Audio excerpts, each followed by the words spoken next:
Assalamualaikum warahmatullahi wabarakatuh. Perkenalkan, nama saya Kejora Marsita, NIM 2541020, Prodi Tadris Bahasa Indonesia, kelas 3A semester 3. Di sini saya akan memenuhi tugas dari dosen pengampu saya, yaitu Bu Maria Botifar dalam mata kuliah Perencanaan Pembelajaran Bahasa Indonesia.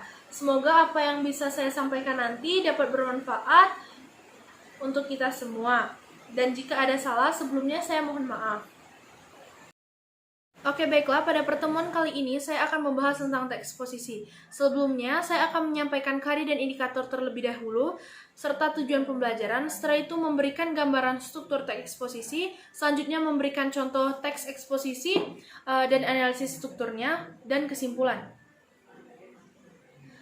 Oke, pertama kompetensi dasar yang saya pilih adalah 3.5, yaitu mengidentifikasi informasi teks eksposisi berupa artikel ilmiah populer dari koran, majalah yang didengar dan dibaca. Indikatornya, menganalisis informasi teks eksposisi berupa artikel ilmiah populer dari koran dan majalah. Tujuan pembelajarannya adalah setelah membaca teks eksposisi, peserta didik dapat menganalisis informasi teks eksposisi berupa artikel ilmiah populer dari koran majalah dengan tepat. Baiklah, selanjutnya struktur teks eksposisi. Yang pertama, tesis, yang kedua rangkaian argumen, yang ketiga penegasan ulang atau pendapat. Tesis yakni berupa pengenalan isu, masalah, ataupun pandangan penulis secara umum tentang topik yang akan dibahasnya. Yang kedua, rangkaian argumen, berupa sejumlah pendapat atau argumen penulis sebagai penjelas atas tesis yang dikemukakan sebelumnya.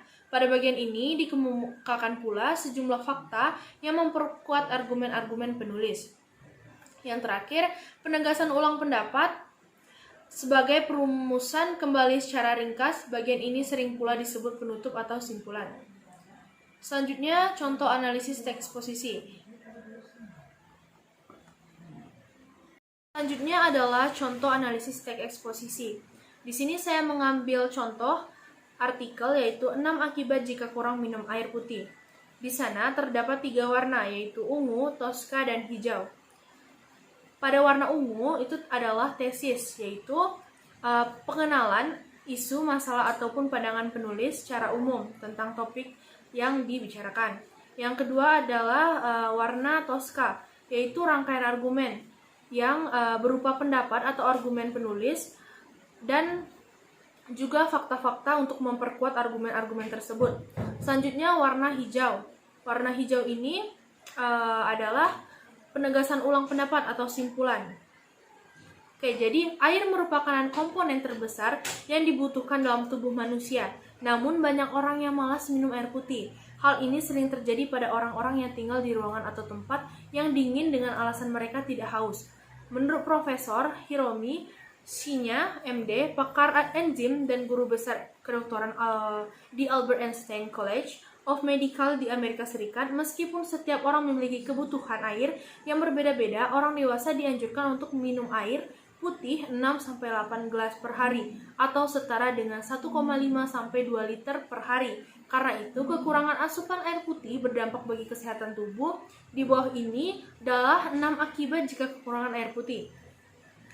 Hal tersebut atau yang saya bacakan tadi adalah termasuk dari tesis, karena dia itu berupa pengenalan isu, pengenalan tentang air.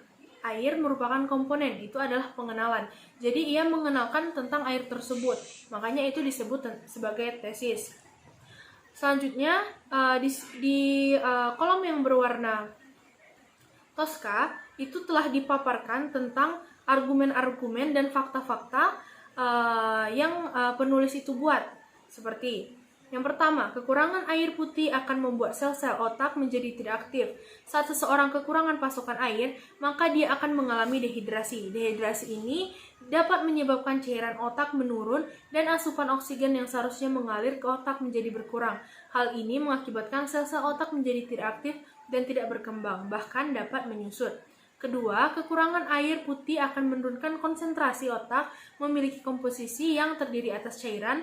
Apabila otak tidak dapat mendapat asupan air yang cukup, maka akan mengganggu fungsi kognitif atau kepandaian otak yang tidak dapat menjalankan fungsi kognitif, akan membuat seseorang mudah lupa, tidak konsentrasi hingga lemot. Dan selanjutnya, ketiga, keempat, kelima, keenam. Itu termasuk ke dalam rangkaian argumen karena itu merupakan pendapat dari atau argumen dari penulis, dan juga itu ada diperkuat oleh fakta-fakta yang telah penulis itu cari. Selanjutnya, di sana ada slide yang berwarna hijau. Di slide ini adalah penegasan ulang atau kesimpulan. Ditandai dengan, jadi jangan malas untuk minum air putih. Kita harus memperhatikan kesehatan diri sendiri karena kekurangan air putih dalam tubuh akan menimbulkan penyakit yang telah dijelaskan sebelumnya. Jika kita memenuhi asupan air putih untuk tubuh, yakinlah kita akan terhindar dari penyakit-penyakit tersebut. Nah, hal ini adalah termasuk ke dalam penegasan ulang pendapat karena itu ringkasan atau semua kesimpulan yang ada pada tesis dan argumen-argumen tadi.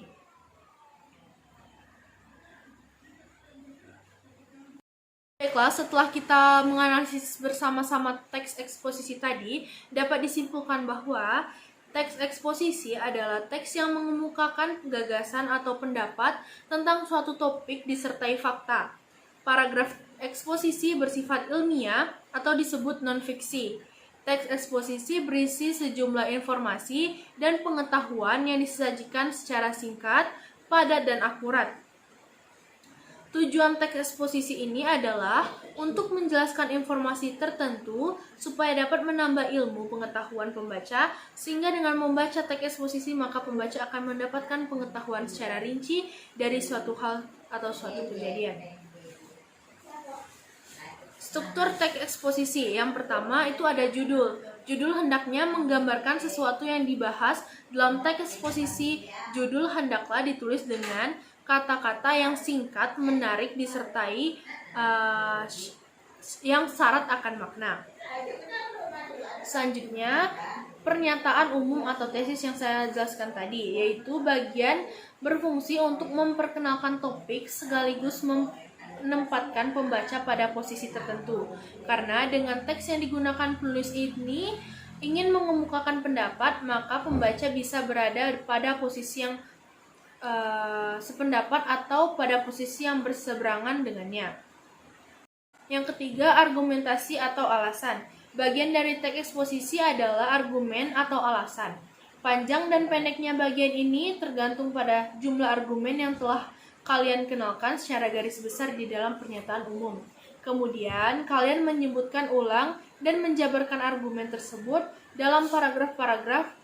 Pengembangan argumen menjadi paragraf ini dilakukan melalui penyajian contoh dan alasan. Yang terakhir adalah penegasan ulang, pendapat atau simpulan. Pengulangan tersebut dilakukan dengan berdasarkan pada argumen yang telah disajikan di dalam bagian sebelumnya. Pengulangan opini ini bersifat pilihan, sehingga tidak semua teks eksposisi mempunyainya. Itulah tadi kesimpulan yang tentang teks eksposisi. Baiklah, itulah tadi pemaparan tentang teks eksposisi yang berupa analisis dan contoh dari struktur teks eksposisi itu, dan juga kesimpulan-kesimpulan terkait tentang teks eksposisi. Semoga bermanfaat untuk kalian. Jangan lupa diulang-ulang terus agar kalian bisa mengerti tentang teks eksposisi. Lebih dan kurangnya saya mohon maaf. Wabillahi taufiq wal hidayah. Wassalamualaikum warahmatullahi wabarakatuh.